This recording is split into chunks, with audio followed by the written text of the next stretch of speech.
Les disciples doivent avoir demandé à Jésus, « Es-tu sûr, Seigneur? Veux-tu vraiment que nous sortions les mains vides? Sans or, ni argent, pas même du cuivre.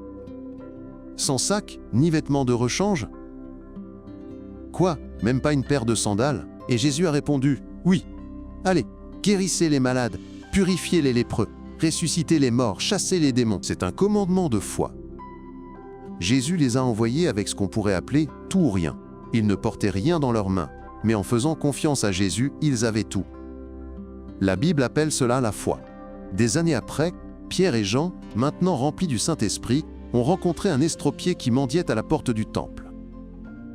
La réponse de Pierre, bien que sa bourse fût vide, révèle sa foi et sa confiance en Dieu. « Je n'ai ni argent ni or, mais ce que j'ai, je te le donne. Au nom de Jésus-Christ de Nazareth, lève-toi et marche. » L'homme sautait et bondissait, en louant Dieu. Quel miracle! Dans la richesse de nos bancs d'église rembourrés du XXIe siècle, nous ne pouvons honnêtement plus dire « je n'ai ni or ni argent », parce que nous avons de l'argent. Cependant, aujourd'hui, nous trouvons difficile de dire « au nom de Jésus-Christ de Nazareth, lève-toi et marche ». Nos finances ont-elles subtilisé notre foi? La bourse de Pierre était remplie de tout ou rien, et il l'a utilisée pour acheter un miracle.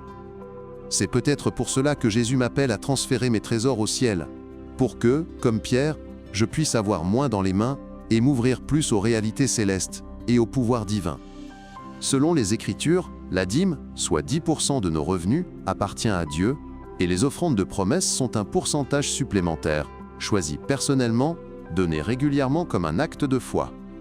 Les deux sont également attendus par Dieu, selon Malachie 3, verset 8, comme un acte de foi. Demandons à Dieu de briser toutes les limites de notre foi et de nous aider à faire l'expérience de ses puissantes œuvres.